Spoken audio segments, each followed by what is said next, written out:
Navy.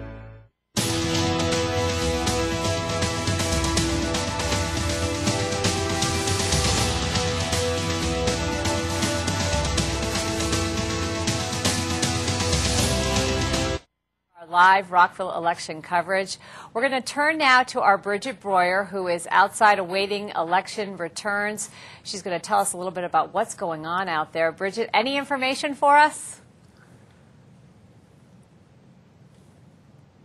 I can't hear her. Those election results to come in. We wanted to let you and the panel know and our viewers at home know that we've been seeing the election judges coming in with their votes, bringing them to City Hall, where they'll be compiled and then taken over to the Montgomery County Board of Elections, tallied up, and then we'll receive the final word with the 2011 City Council. So we're just standing by. Wanted to let viewers know also there's about 62,000 residents in the city of Rockville. Of that number, about 37,000 registered voters, 10 polling locations. So it's a lot of votes to count up, and we're anxiously awaiting the results, and we'll have that live for you right here on Rockville 11. Susan, back to you. Very good, Bridget. We are anxiously awaiting those results, and so we'll hear from her again, hopefully very soon. We're going to get back to some more discussion here on the issues of Rockville. And we talked a little bit earlier about Redgate, and that is something that has been in the news for quite a while. Rose, was this on the table when you were here at the city? It wasn't at the same level that it has been of late. I mean, we have always had some enterprise funds like the Swim Center and Redgate, which were supposed to cover their own costs. And it does become an issue often with Redgate. Clearly, it was always been viewed as one of our crown jewels, you might say, a real extra for our residents. But golf courses in general are really having a hard time now. So while I think people, have been frustrated that we haven't had a quick fix for the golf course, the fact of the matter is that the counties have the same problems with their golf courses. People aren't playing golf as much as they used to. Nobody has time. and the population's changing, and we have more people who want soccer fields and other types of athletic endeavors. And these are things that, change is hard, but change has to happen some of the time.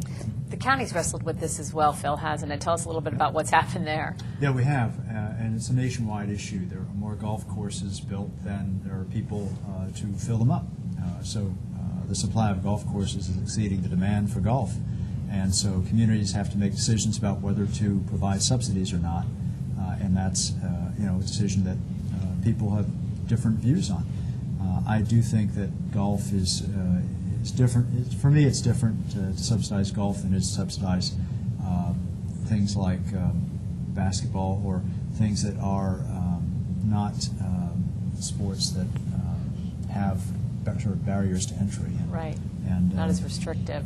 Not as restrictive. And I do think it's issues such as the amount of time it takes to play around a golf that's having an impact, and just the number of young people that are choosing other sports. So I think you're going to see communities grapple with this issue over the coming years throughout the country. Rockville is seeing it with its course. Right. Redgate, the county has an issue with Sligo. Sligo is a big one. But some of the other courses are having some trouble too, and it's not going to be easy to maintain them all. And I think at some point the county will either have to make a hard decision to close a golf course or two, or they're going to be increasingly large subsidies. And I don't support that, but some of my colleagues do. It's an issue that people have different opinions on. Not a lot of money there, and John, as we said earlier, you're happy with the resolution that we've gotten here, this 10-year agreement with the golf company out of Vienna. Tell us about it again. The council, the city here will get some revenues. Is that correct? Yeah, there's like a maintenance fee that will be paid, but primarily, again, the benefit for us is we're not spending the public revenues to support the golf course. When Rose was mayor, golf was at its peak. And so money was coming in, and I think the enterprise fund was doing well. It was. So when it turned, and Phil's absolutely right, we had a study done by the National Golf Foundation. Nationwide, rounds of golf have dramatically gone down. So therefore revenue has gone down. So all of a sudden it's very controversial, the philosophical issues about whether you support something that Many citizens may or may not play. There may or may not be barriers. All these kind of things come out when you start losing money. 15 years ago, nobody cared because money was coming in. But for a string of years, and it's been increasing, so that now we're talking about hundreds of thousands of dollars of a subsidy. That's why it got so controversial. So that's going to be taken away. We're not going to have that problem. Hopefully Billy Casper will find the right mix. It's a business, a successful business, and they'll do what they need to do to make themselves profitable. Yeah, it was tough. It was a tough one for the residents too. I think there were some residents who were on both sides of the fence because they didn't want to see this pristine piece of land anything but a golf course. There was talk of housing possibly going there, and that raised a few eyebrows. So I think residents probably have to be pretty happy with this result at this time. I think so, because it polarized the community for a while, but we keep it green. We keep it a golf course, so there is some activity. It is a jewel. I mean, it's a fabulous golf course. It's a good location. I think what we need to do, we certainly should have done it more when we controlled it, but we still need to strengthen the ties between the people coming to the golf course and our businesses in town. I don't know, get like some activities that are sponsored by a series of restaurants, make that connection so that there's a lot of overflow, indirect business activity from the golf operation. And I think that helps everybody. Good idea. We're going to take a quick break. Hold that thought, Phil. We're going to take a quick break. But when we come back, we will have more of our election coverage here in Rockville. Stay with us. You may have already heard that Pepco, and soon BG&E, will be installing new meters called smart meters for all customers of Maryland. Pepco has recently begun installations in Montgomery County, and they'll continue through 2012. You will receive information from your utility before they exchange your meter, which you should review carefully. This information helps explain the features of the new smart meters and when those features will be available.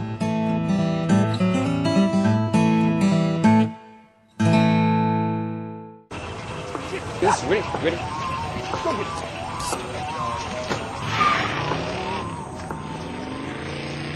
Oh, come on, Randy.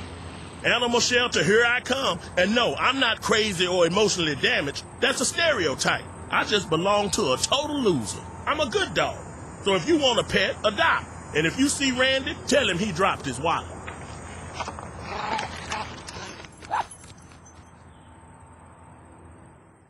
2 outs with a runner on first base. Now the big guy comes up to bat, hitting .342 with 92 RBIs and 36 homers. First pitch is fouled between back.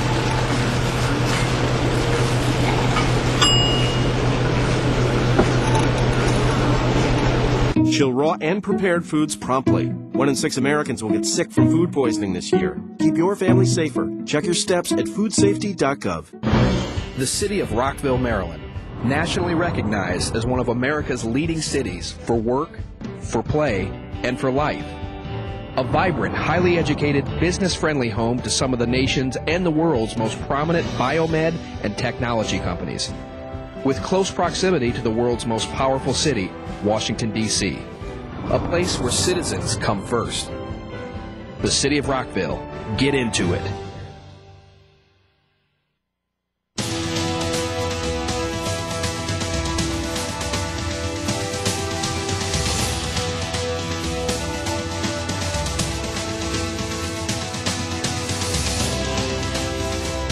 We're back waiting for election results here at Rockville City Hall, but Phil Andrews has a thought on golf he wanted to finish. I was just going to add that the county treats its indoor tennis courts and golf courses as enterprise activities, which means we want to have them break even. And our indoor tennis does that. The golf isn't doing that. Our goal is to have both do that, and as long as that happens, that's great, and there wouldn't be an issue. I think John's right that often when a golf course issue comes up, it's also a land use issue because it's such a big open green space. Right. And so that often becomes the bigger issue than the subsidy is what happens to the golf course if it's no longer a golf course. And that sort of issue happens all the time. Again, when I first got elected mayor, we found out that Chestnut Lodge, which was created in 1904, and it was just a fixture. We hadn't even zoned it. in our master plan because everyone just assumed it would always be Chestnut Lodge. I mean, that's when we found out that they were actually going to sell off. At that time, it was just parts of Chestnut Lodge. And, you know, everyone was like, oh, my God. And so these things happen where you have to figure out what the proper land use will be because things never stay the same. Even with Rockville Pike, we originally had assumed back in the 80s that when Rockville Pike redeveloped, it would redevelop with lots of high-rises. And then what actually happened in the 90s was it was redeveloping with the same type of development that was already there, basically redoing a lot of the strip centers. But then, of course, as we got into this century, we started seeing more of this high-rise development starting to become a reality. Which makes sense with getting use out of your transit, getting folks Right. off the road, getting them to live, work, shop, everything right in one spot and get around and not have to get in their car. We're trying to get folks out of their car, and that's the best way to do it. Right. I mean, people don't remember that the Red Line didn't even come to Rockville until the mid-'80s. I remember it well because it meant that when I had out-of-town company, I didn't always have to take them downtown. I could put them on the metro. It was wonderful. And of course, it did a lot for the city in many ways. Brought people out here as well as letting people go in. But it's not that old. It's only been out here for 26 years. Yeah. I did not know that. That's a good point. That's a good point. And it takes a long time for these visions of future development and everything to be realized. I always use the example of Arlington, and we're doing the same thing now in Rockville, but Arlington in the 60s fought the federal government as to where the metro line should go, because the original plan was to have it above ground along Interstate 66, in fact, in the middle of Interstate 66. And Arlington said, no way, there's no development possibility there. We want it underground and we want it in this direction. They did it. But look, it's 40, 50 years later, and they're just realizing the thoughts they had back in the 60s and 70s with, Courthouse, Ballston, those, Roslyn, those development areas along the station routes and things. But it was, I think, very prescient of the Arlington fathers and mothers of that day, and look what they have now. And I think we're doing the same thing. We have, with the Red Line, we've got development now at Twinbrook. And a new plan has just been introduced. It hasn't been officially submitted, but again, on the Rockville Pike, mixed use, high rise, and in walking distance to Twinbrook Metro. So both Twinbrook and Rockville Metro stations have great potential for this new kind of, I think, smart development. And we talked earlier about Choice Hotels. We've got a major corporation locating right here in Rockville within walking distance. Yes, right across the city. To the Rockville Metro. We do have a piece that was put together by the folks here at the station, talking a little bit about that groundbreaking day that a host of officials were at. We're going to show that to you now and then talk a little bit about Choice Hotels and its move here to Rockville. So here's our piece. Great. I'm standing on the site of the future home of Choice Hotels International. It was an exciting, groundbreaking ceremony here today as representatives from city, county, and state joined together to welcome Choice Hotels International to Rockville Town Center. 1, 2, 3. All right. It's the right place for us, and we should be in Montgomery County and in the state of Maryland, and we're happy that we're going to do that. President and CEO of Choice Hotels, Steve Joyce, is pleased to now call Rockville home. We're very excited to be staying in the county and in the state. That's what we wanted to do from the beginning. Everything sort of came together, and I think this day sort of represents what we were all hoping for. Developer Folger Pratt will build, own, and manage the 130,000 square foot Class A office space located right on Rockville Pike. It's a wonderful day for Rockville, for Folger Pratt, for the county, and for the state, as we've talked about. This Choice Hotels is a wonderful corporation that's going to come locate here and really enliven this whole area and give a lot of economic strength and benefit. And right now, in the difficult times everybody else is facing, this is an especially neat event. So we're excited about it. Let me just join my colleagues in, first of all, commending Choice Hotels for making the decision to stay in Montgomery County and to stay in the state of Maryland. Choice Hotels, as many of you know, have 6,000 hotels around the United States and other parts of the world. They could have chosen to go anywhere. They decided to stay here.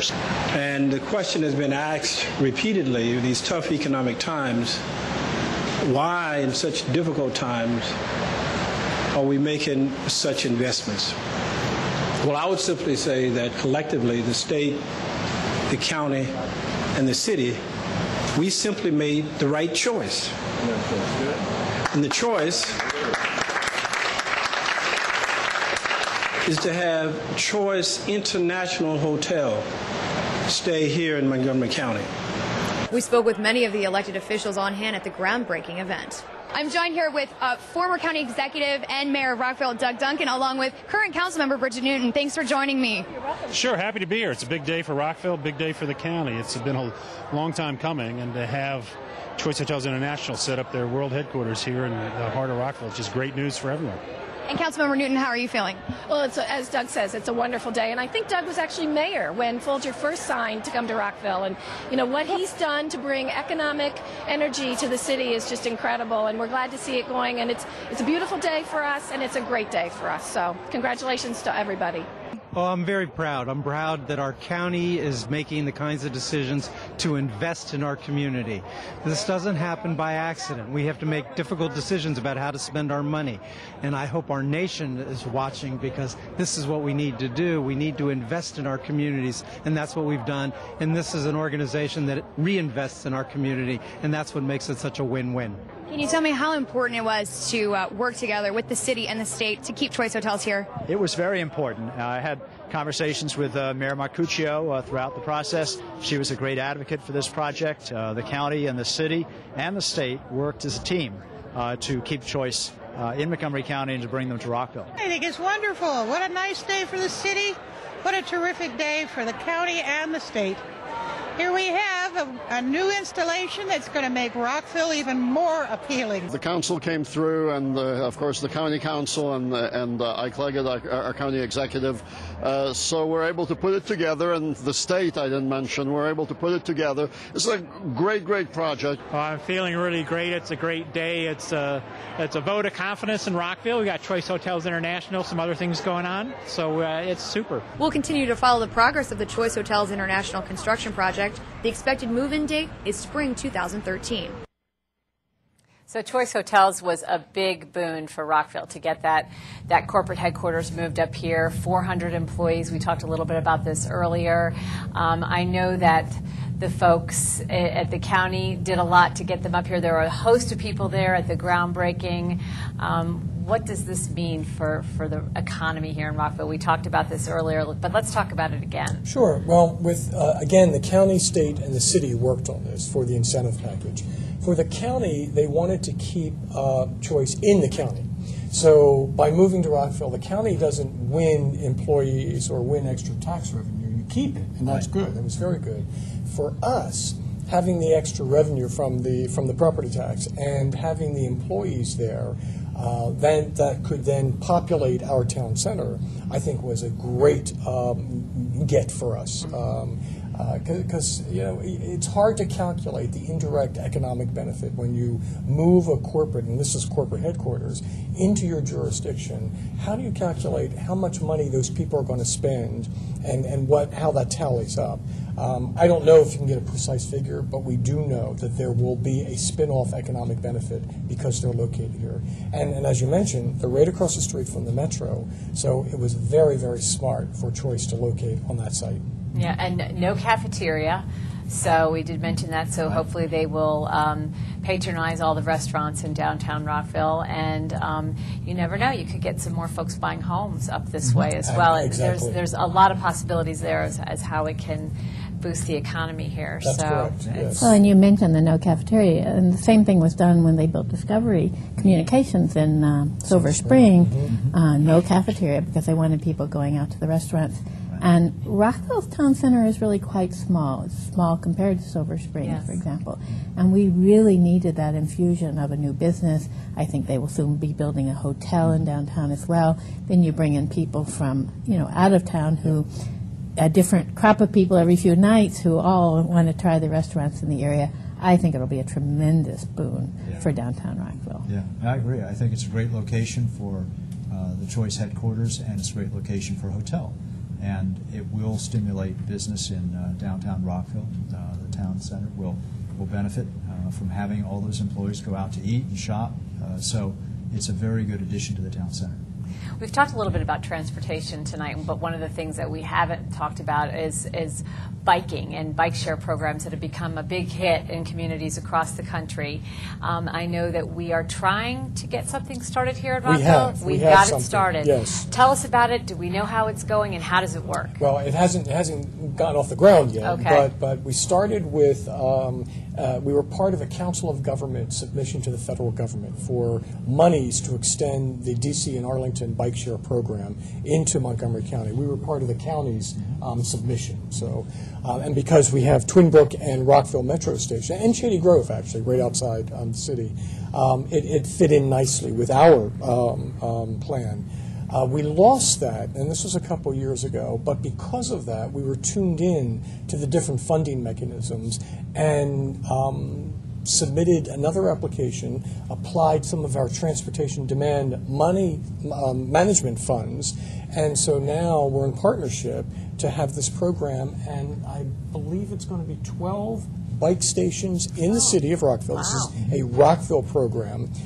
The next mayor and council will have to figure out where to place those stations, how many bikes to put at them, how to actually implement this, with city staff, of course. But we will have a program similar to the DC Bike Share program where people can get off the metro, go to work if you want, pick up a bike at the library and go down and to a restaurant. You might have groups, as they do in Arlington and DC, that do activities with a bike share. Get a group together one evening, go to the bike station, and do restaurant hopping. Get your bikes, go to one restaurant, have appetizers. Go to the next restaurant, have entrees, and so on and so forth. You develop a whole culture around the bike share system because it's there. So I'm very excited about it. No, you should be. I mean, Rockville has always been a bicycle-friendly city, and we built, the Millennium Trail, and I believe it's now maybe called the Carl Penn Trail, yes. Which, of course, he was one of our finest bicyclers and someone we sorely miss. So we really have always recognized that bicycling can really help our transportation situation. And bike share in D.C. has been extraordinarily successful. Yes. I don't think they had any idea I think you're right. that it would be that successful. And to be able to bring it out to Rockville, the county's also working on trying to set up bike share. Again, we just approved a project in Silver Spring, about 4 blocks from their big transit center, where the developer has agreed to set aside space for a bike share. So it's coming, and I'm just delighted that Rockville will be right in on that movement as well. Right. And in order to help make bike share very effective, both the city and the county are adding bike lanes to many roads so that you have the infrastructure there. So it's accommodating and safe. For capital projects now at the county level, we look at the impact of any new capital project or retrofit on bicycle and pedestrian access and safety. So it's worked into all of our planning, which the city has done for a long time. Okay, we're going to take a quick break, but I'm being told that we may have some results here in the next few minutes. So don't go away. We'll be back with more of our live Rockville election coverage. Stay with us.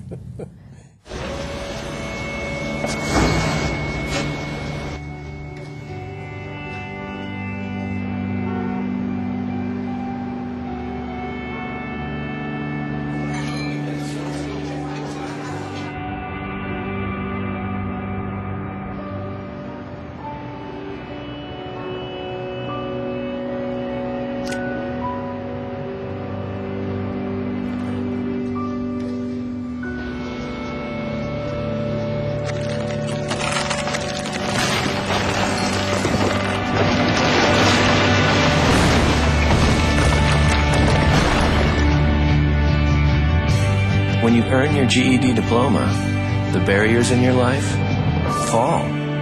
Take the first step and get free GED information in your area at 1-877-38-YOUR-GED or yourged.org. Earn your GED diploma and begin your brighter future. This financial advisor is being accused of committing one of the largest investment frauds in the history of the United States. I guess we're not going to Aspen. That's fine.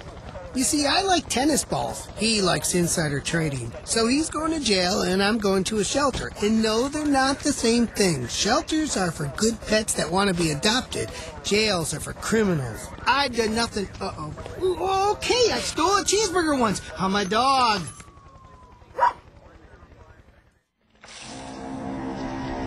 When some people struggle with their mortgage payments, they become frozen, petrified. Not knowing what to do, they do nothing. But the people who take action are far more likely to get the most positive outcome. Making home affordable is a free government program. Call now to talk one-on-one with a housing expert about the options that are right for you. Real help, real answers, right now.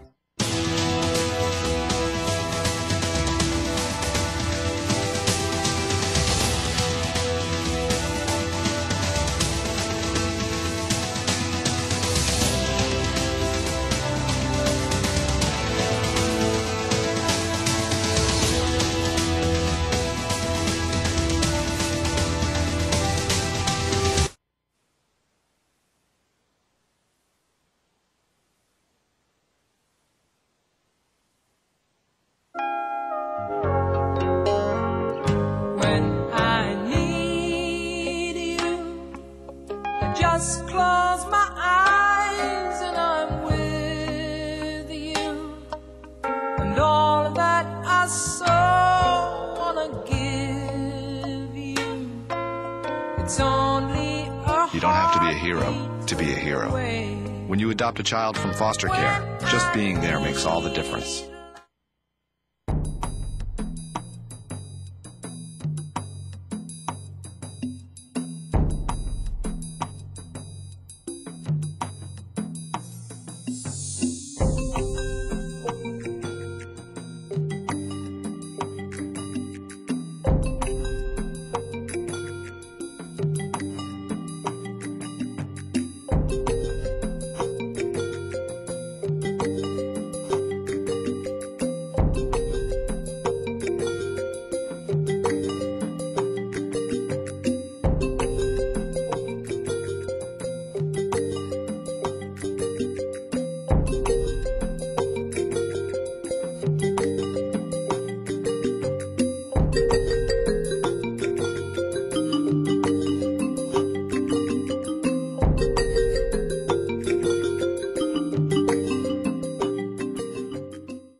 The city of Rockville, Maryland, nationally recognized as one of America's leading cities for work, for play, and for life.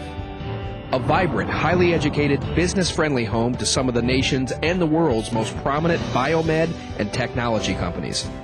With close proximity to the world's most powerful city, Washington, D.C. A place where citizens come first. The city of Rockville. Get into it.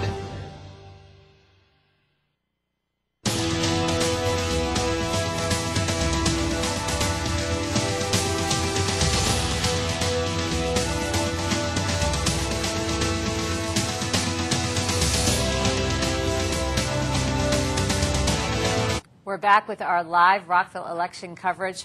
Hopefully be bringing you some election returns very soon here. We're going to continue our discussion with Councilmember Phil Andrews, planning board member, or not planning board member, excuse me, inside the Beltway team member, Rose Krasnow, and Councilmember, soon to be former Councilmember, John Britton, who have joined us, and we're having a very interesting discussion about what's happening here in Rockville. We were just talking about bike sharing. You had another comment. I did, and it follows a comment made by Phil. We are a complete streets city, and that means when we do our transportation and development planning, we look at the street from the point of view of pedestrian and bicycle access and safety, the streetscape, in other words, make sure it's not towering over the pedestrian, safety, aesthetics, and then figure out a way to fit the automobile traffic in there. It's the exact opposite of what we have been doing in our transportation planning, where you just want to, an engineer wants to get the car from point A to point B in the quickest way possible.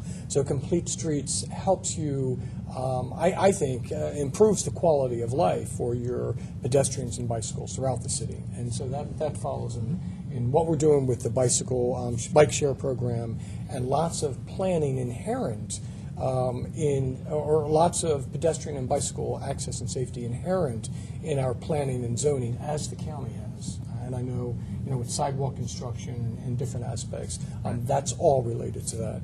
And people really don't realize how complicated a concept like complete streets is. Yes. I mean, in the past, we have traditionally looked at how fast can we get cars through a particular intersection. Do you have to wait more than one light cycle to go through an intersection?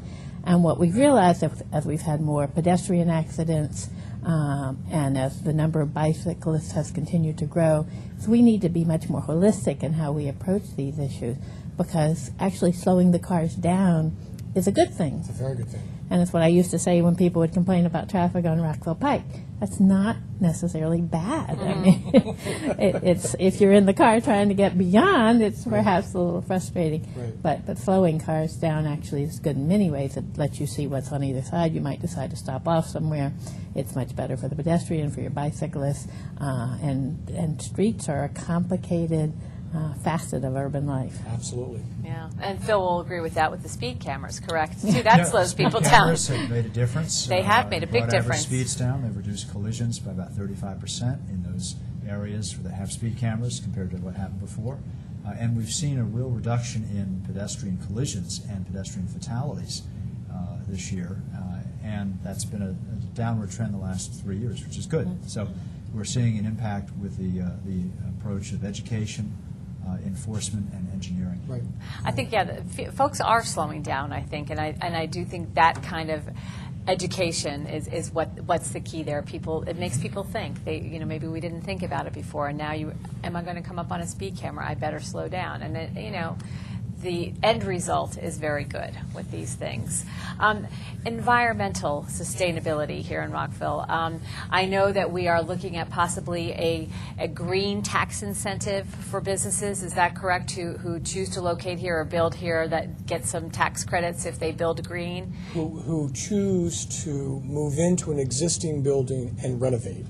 The new buildings have, I think, an array of tax incentives from the state and federal levels. But this is actually to take existing stock and encourage people a little bit more to move in, and when they renovate internally or change some aspect of the building, if they follow the LEED standards, then this will apply. And I think the county does it already. Yeah. I think we were modeling our ordinance on what the county does. I actually just saw a bumper sticker that said the most sustainable building is an existing building. Mm-hmm. Yes. Because obviously if you're tearing something down, it's a tremendous loss of resources. So I think we're all beginning to realize that if we can rehabilitate some of these structures as opposed to tearing them all down, that's a big step in the right direction.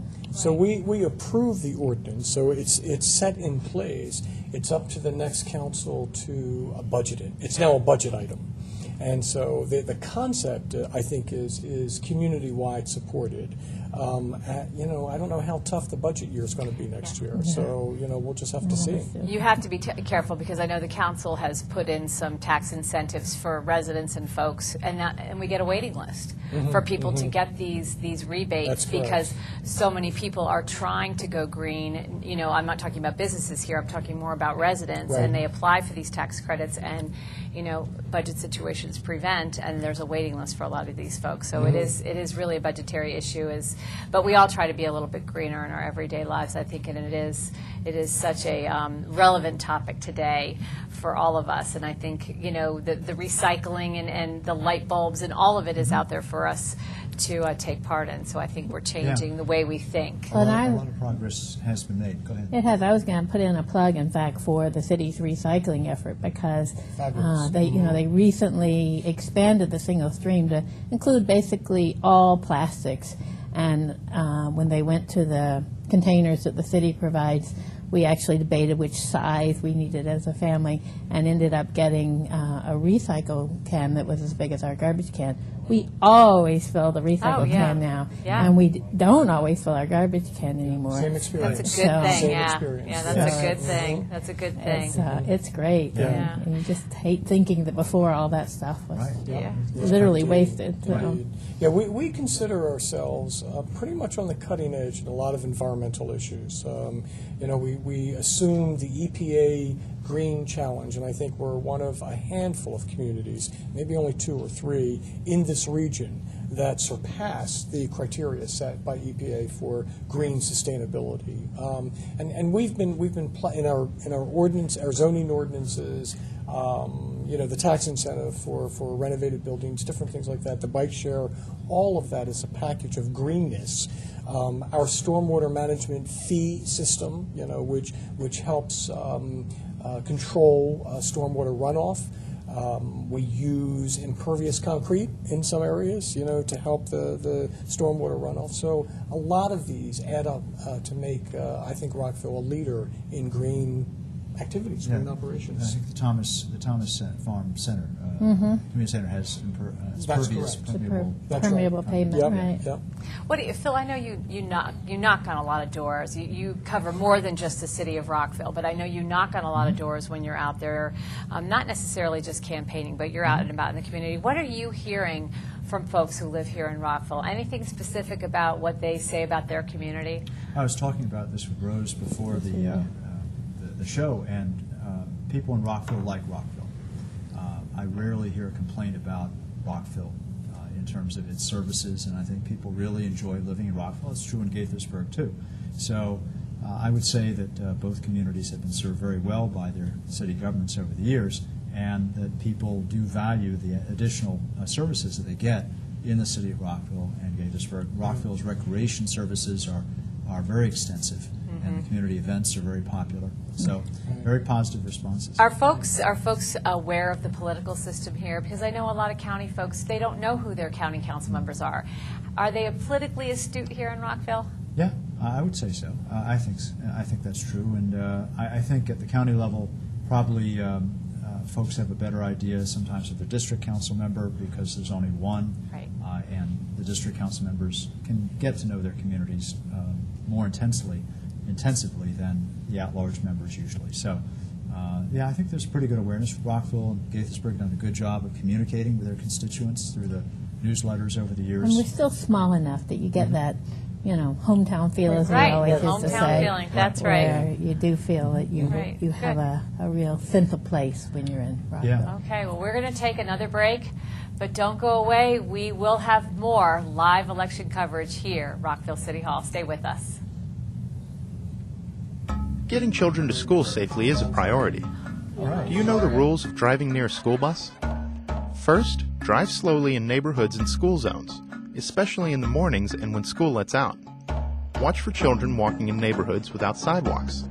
Be alert. Kids can be unpredictable and dart out into the street. Learn the flashing light system that school bus drivers use. Yellow means the bus is preparing to stop, load, or unload kids. Red flashing lights and an extended arm means the bus has stopped and children are unloading and loading. Motorists are required by law to come to a complete stop. You may begin moving once the red light stops flashing and the bus continues on its journey.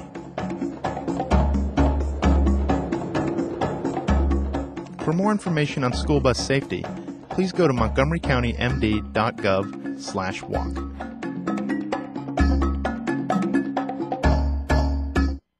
Hey middle and high school students, did you know you need 75 service learning hours to graduate from a Montgomery County public school?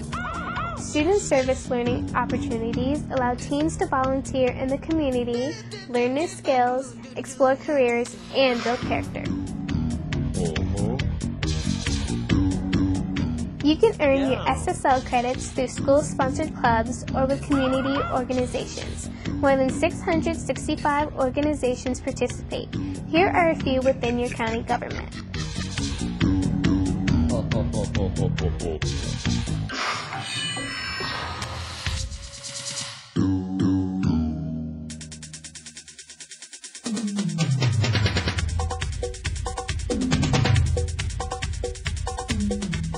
For more information about SSLCs, check out these websites or talk to your school guidance counselor.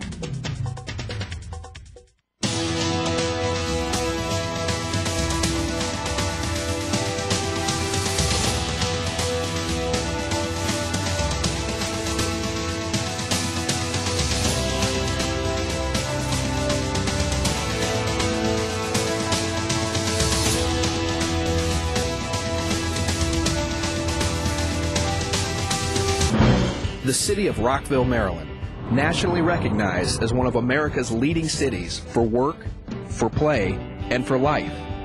A vibrant, highly educated, business-friendly home to some of the nation's and the world's most prominent biomed and technology companies. With close proximity to the world's most powerful city, Washington, D.C. A place where citizens come first. The city of Rockville. Get into it.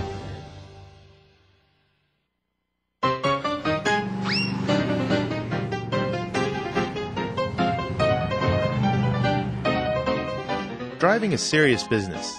When you're talking or texting on a cell phone, your reaction time can be impaired. That's why Maryland passed a law that bans the use of handheld cell phones while driving. If you choose to ignore the law, the results can be perilous.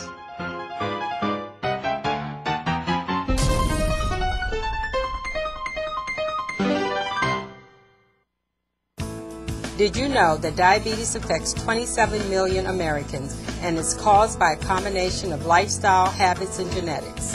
It is a chronic disease that, if not controlled, leads to major complications of the heart, eyes, and kidneys. Are you doing all you can to prevent or delay it? Lifestyle habits such as healthy eating and physical activity can help delay the onset of diabetes. Poor eating habits and physical inactivity increases your risk. Considering the rising rates, be sure you are tested for diabetes yearly after the age of 40 and younger if you are overweight. If you have signs of extreme thirst and increased urination, tiredness, blurred vision, or sores that won't heal, see your doctor immediately. Diabetes does not have to lead to other complications if blood sugars are controlled. For more information, please call the African American Health Program or go to onehealthylife.org.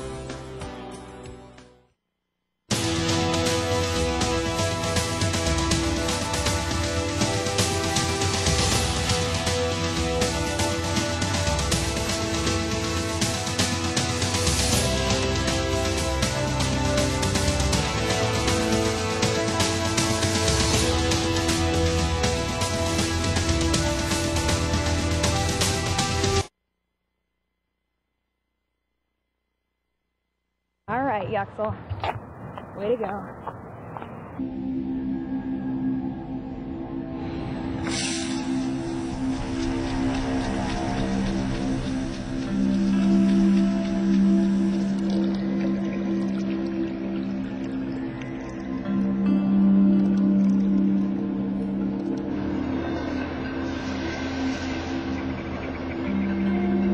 When some people struggle with their mortgage payments, they become frozen, petrified.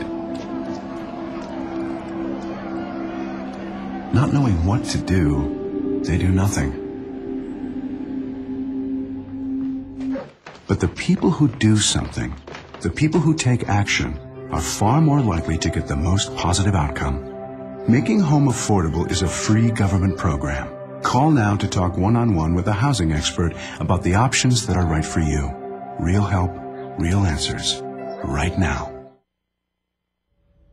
Is your dog lonely, depressed, overweight? Then consider a Montgomery County dog park.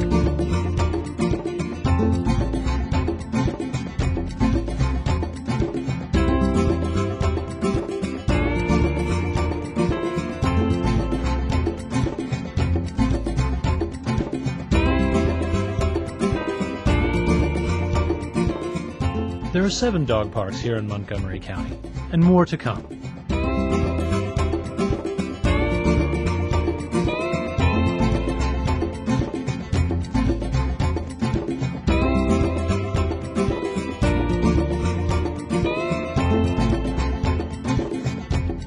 By the way, Montgomery County has a leash law that requires dogs to be on leashes at all times, except, of course, in sanctioned dog parks.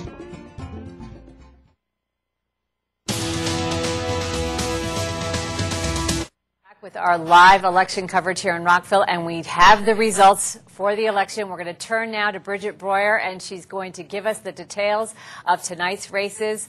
Bridget, what do you have for us?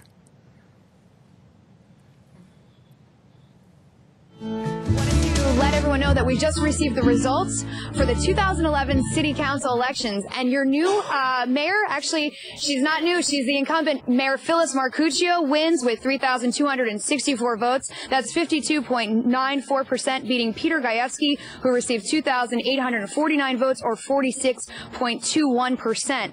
And for your 4 council members, John Hall received 4,044 votes, or 18.39% of the votes. Tom Moore is one of your new council members, receiving 3,015 votes, or 13.71% of the vote. Incumbent Bridget Newton received 3,977 votes, or 18.01% of the votes. And incumbent Mark Pershela will also be on the council with 3,093 votes, or 14.07%. We wanted to remind you that these are unofficial results until certified by the Board of Supervisors of Elections 1 week from now. And again, your mayor and council for 2011, Phyllis Marcuccio, John Hall, Tom Moore, Bridget Newton, and Mark Pershela. We wanted to let you know that the new council will be inaugurated on November 28th. That's before their first mayor and council meeting happening at 7 o'clock, and we'll have live coverage of that right here on Rockville 11. I want to encourage everyone to stay tuned to Channel 11 tomorrow. We'll have winner reactions and a lot more to recap this exciting election season. And we wanted to remind everyone to also stay tuned to the city's website at rockvillemd.gov. And that's the latest here. Susan, back to you. Okay, Bridget, thank you very much. And here, panel, we have our results. They are final. They are uncertified, but they're final. Phyllis Marcuccio wins. As Bridget said, John Hall, Tom Moore, Bridget Newton, Mark Pershela. Only about 16.9% of the voters came out today to vote, which is a little disappointing. Any surprises? No, I don't. It could have had a little different composition, and I'd still say no surprise, because there were some close ones there. I think it's nice to have some continuity with both Bridget and Mark back on the council, and mixture with 2 new people, so that's always a good thing to have in your body. So, how about either of you? Phil, Rose, either of you surprised, or good news, bad news? I'm not, I think if you look at the actual results for the council races, you'll realize how close they really were. I agree that we knew we were going to get 2 new people, obviously, because we had 2 seats where Peter had run for mayor and John here left us. So, John Hall, of course, had been on before. And I think people remember well his service, and he had dropped off to help get his son through high school, and then wanted to come back, and I think that's very exciting and good for the city. I think the city's going to be well served. Any final thoughts there, Phil? I would say first, all the candidates are credit for running. It's a big effort, and they helped give voters a choice. It was clearly a very competitive election, both in the mayoral race and in the council races. I think it figured to be a close mayoral race, given the competing philosophies and the strong support for each one. Okay. And the council race was very close in terms, at least in some of the 4th and 5th places. So the voters had choices.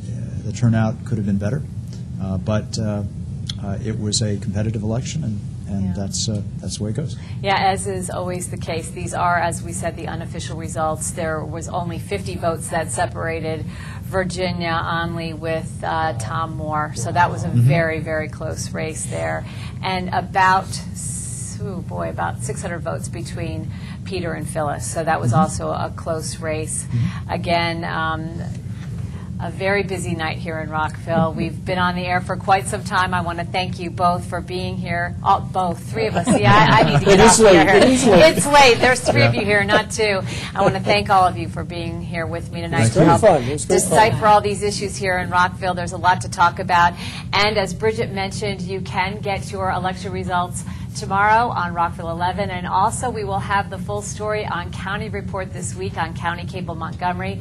But for all of us here at Rockville 11, I'm Susan Kennedy. Thanks so much for tuning in.